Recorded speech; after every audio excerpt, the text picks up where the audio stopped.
تصور وکړئ یو داسې سړی وي چې د نړۍ تر ټولو خطرناک جرمونه ترسره کوي، میلیاردونه ډالر ګټي او بیا هم آزاد ګرځي، نه زندان، نه سزا، نه هم څوک پرې لاس پورته کوي. نو پوښتنه دا ده، دا سړی څوک دی؟ څنګه یې وکولی شول چې د نړۍ تر ټولو خطرناک سیستمونه وغولوي؟ نن به درته د هغه کس کیسه وکړم چې نوم یې دی سمیون موګیلویچ. فساد د قانون په وړاندې توطئه، د پیسو سپینول یا پولشویي، د وسلو قاچاق، د نشهیي توکو قاچاق، د انسان قاچاق، په قتل کې مرسته او ګډون، د تنفروشي شبکو جوړول او پراخېدل او همداسې نور ناوړه کارونه چې څه مو ذهن ته راځي. خو رښتیا دا ټول څه دي او ولې یادونه کوو؟ اوس به درته ووایم.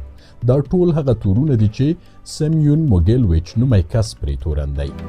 اوس راځو دې ته چې سمیون څوک دی. سمیون موګیلویچ په 1946 میلادي کال د جون په 13 د اوکراین مرکز چې د شوروي یوه برخه وه په یوې یهودي کورنۍ کې نړۍ ته سترګې پرانیستې. د نوموړي د ماشومتوب په اړه پوره معلومات نشته، ځکه چې د ستالین له دویمې نړیوالې جګړې وروسته په اوکراین کې لویږي. له هغه ځایه ډېر معلومات نه دي خپاره شوي چې خلک پرې پوه شي. خو دومره پوهیږو چې کله چې سمیون خپل ډیپلوم اخلي، د اوکراین لویو پوهنتون ته ځي او د اقتصاد پوهنځي کې خپلو زده کړو ته دوام ورکوي. په 1968 کال کې خپل لیسانس اخلي او د یوې داسې دندې په لټه کې کیږي چې ښه پیسه ولري. هر څومره چې هڅه کوي خو پرته له یو عادي کارمنده نور هیڅ په لاس نه ورځي، ځکه چې هلته ټول کمونیستي نظامونه دي. سمیون چې غوښتل مالدار واوسي، حالت ته په کتو یې هیڅ لاره ونه مونده.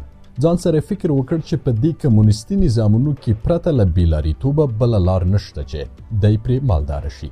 بالاخره په غیر قانوني کارونو لاس پورې کوي، هغه هم چیرته په شوروي کې او هغه هم په 80مه لسیزه کې. په داسې حال کې چې شورویان په هر ځای کې واکمن وو او د غیر قانوني کړنو په وړاندې سخت غبرګون ښود، یعنی د دوی په حکومت کې غیر قانوني کړنو هیڅ امکان نه درلود. د دوی زندانونه یوازې د مافیا او خلافکارو وګړو څخه ډک وو. سمیون په دې فکر کې و چې څه وکړي تر څو ګیر نشي. د نه غوښتل غیر قانوني کړنې ترسره کړي، یوازې دا یې غوښتل چې مالدار شي. په هر حال د یوه ځمکنۍ صرافي خلاصه کړه.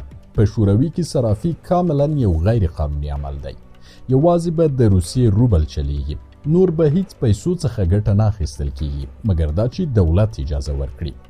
سمیون په خپل آن ډیر ښه کار انتخاب کړی و او ډیر ژر یې پرمختګ هم وکړ. د به په پټه د خلکو ډالر پر روبل بدلول، د آلمان نښه به یې باندې وهله، د انګلیس پاونډ یا هم نورې پیسې. په لږه موده کې هغه کشف او ونیول شو. 3-4 کاله زندان کې تیروي. کله چې له زندانه خلاصیږي تر ډیره وخته ناوړو کارونو ته لاس نه وروړي. څو کاله وروسته کله چې 80مې لسیزې ته داخلیږو، د شوروي لوړپوړي چارواکي دا پریکړه کوي چې د شوروي حاکم قدرت راوپرځوي.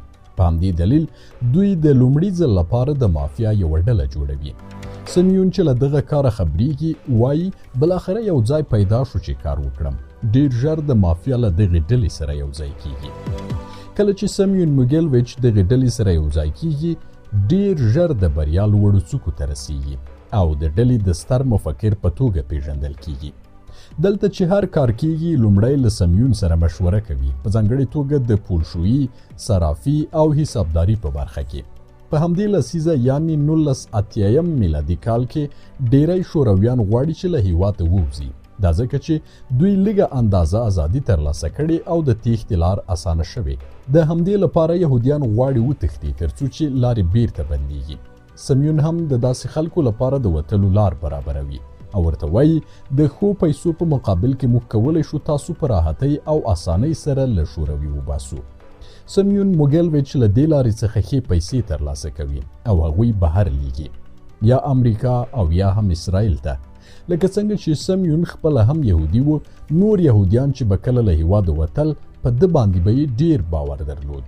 ورته ویل به یې زموږ دلته ډیرې ځمکې او جایدادونه پاته دي، هغه تا ته سپارو، ټول خرڅ کړه، خپله برخه دې ترې درواخله، نور پاتې موږ ته ولېږه. سمیون دا خبره ورسره مني او د دغو خلکو ډیری جایدادونه چې د شوروي په بهترینو ځایونو کې و پلوري. ډیرې پیسې لاسته راوړي. د دغو پیسو څخه 1 روپۍ هم هغوی ته نه ورلیږي. دا لومړی خلافکاري وه چې سمیون یې سرته رسوي. میلیونونه روبله د یهودیانو له ځمکو څخه لاسته راوړي. دا ټولې پیسې خپلې مافیایي ډلې ته ورکوي. له دې وروسته سمیون نور هم خپلې ډلې کې مشهورېږي او ډېر محبوبیت ترلاسه کوي.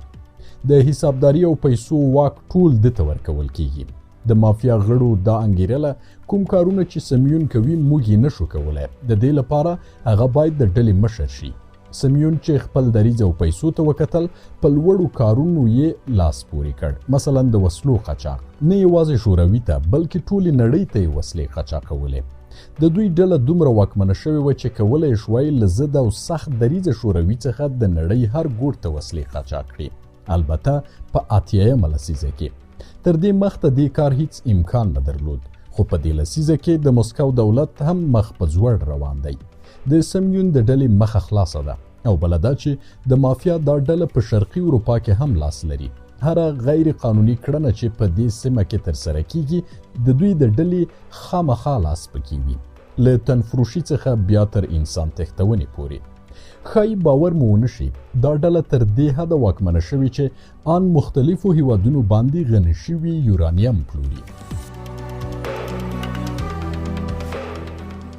کله چې 1990 میلادي کال ته رسیږو، سمیون موګیلویچ او همکاران یې دومره مالداره شوي چې غواړي خپله ډله یا مافیا نړیواله کړي او مرکز یې له شوروي څخه بهر وباسي. په دغه کال یعنی 1990 کې د شوروي د پاشلو مخکې سمیون خپلې ټولې پیسې اخلي او اسرائیل ته ځي. لکه څنګه چې یهودي و ډېر ژر د اسرائیل تابعیت اخلي، په ځانګړې توګه چې دومره سرمایه هم لري. سمیون موګیلویچ د شوروي پاسپورټ هم لري، د اسرائیل پاسپورټ هم اخلي او په عین حال کې له یوې مجارستاني پیغلې سره واده کوي.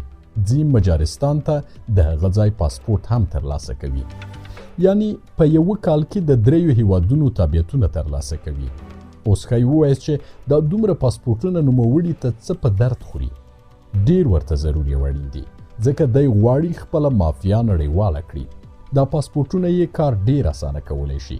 کله چې مجارستان ته ځي هغه هیواد یې په زړه پرېوځي، یوه ښکلې ودانۍ پیري او په خپلو ټولو پیسو په دغه هیواد کې پانګونه کوي. مغازه او رستورانټ پیري. تر ټولو مهمه دا چې د وسلو یوه پخوانی کارخونه هم اخلي. غوښتل یې ورو ورو نور داسې کارونه وکړي چې له غیر قانوني لارې څخه پیسې لاسته رانه لکه د سوپرمارکیټ، کارخانې او رستورانټونو کارونه. سمیون نه غواړي یوازې یوه هیواد کې پانګونه وکړي. اوس مهال په شوروي، مجارستان او اسرائیل کې پانګونه کوي. خو دی دا خوښوي چې کارونه یې نور هم پراختیا ومومي. ډېر ژر غربي اروپا ته ځي. د هغه ځای په لویو ښارونو لکه پاریس او لندن کې پانګونه کوي. له هغه ځای امریکا ته لار پیدا کوي. خو مخکې له دې چې امریکا ته ننوځي ډېرې ځمکې او جایدادونه اخلي. د مافیا مرکز هماغه د مجارستان بوداپست انتخابوي او خپل ژوند هم بوداپست کې غوره کوي، ځکه چې میرمن یې د هماغې سیمې وه. په 1995 میلادي کال د سمیون نوم د لومړي ځل لپاره د انګلستان په خبرونو کې راښکاره کیږي. انګلیس سمیون موګیلویچ نړۍ ته د یوه خطرناک شخص په نوم ورپېژني. دا ځکه چې اروپا کې په غیر قانوني کړنو تورن دی. خو له دې خبر نه دی چې نوموړی په ټوله نړۍ کې په دغو کارونو بوخت دی. حتی د ده لاس تر استرالیا او نیوزیلند هم رسیدلی و. تر ټولو ناوړه او ستره درغلي ده په 1990 کال کې ترسره کړه. هغه دا چې امریکا کې یو مصنوعي شرکت ثبتوي د YBM په نوم. دا شرکت په پوره ډول درواغ و. سمیون په امریکا کې یو غټ دفتر جوړ کړی و. مثلا دویل موږ د انروبا د تولید یو شرکت لرو. لکه څنګه چې مو مخکې ویل سمیون په حسابدارۍ کې ډیر غښتلی و.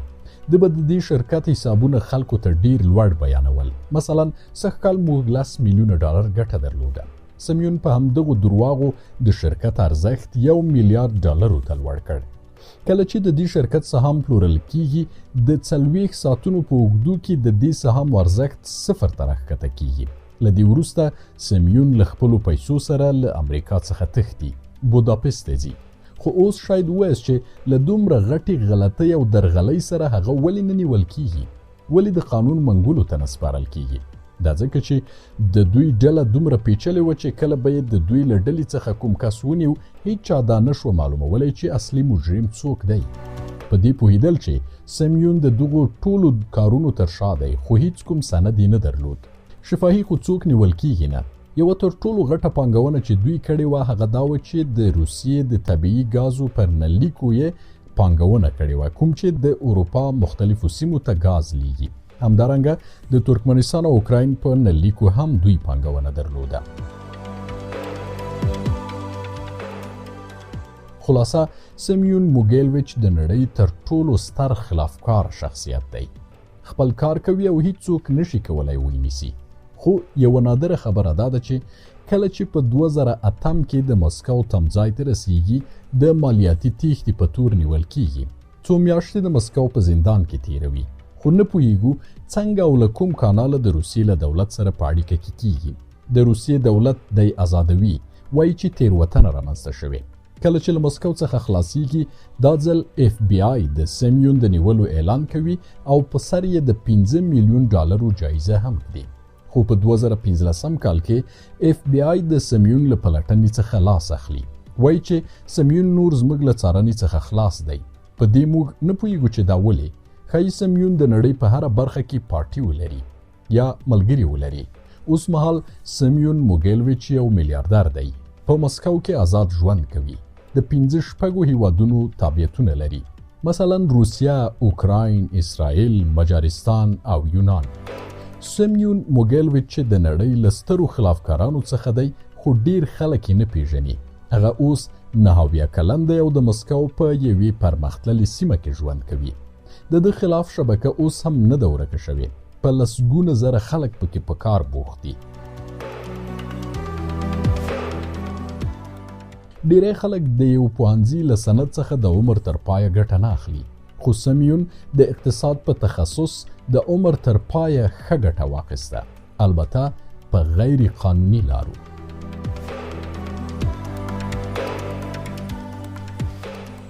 نو دا و د هغه سړي کیسه چې د نړۍ تر ټولو خطرناک جرمونه یې سرته ورسول خو بیا هم د قانون له منګولو وتښتېد.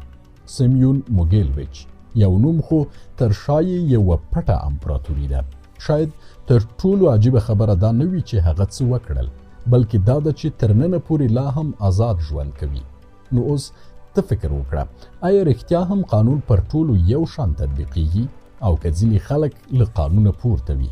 د دې پوښتنې ځواب په کمنټ کې راته ولیکئ. که ویډیو مو خوښه شوه له خپلو ملګرو سره هم شریکه کړئ.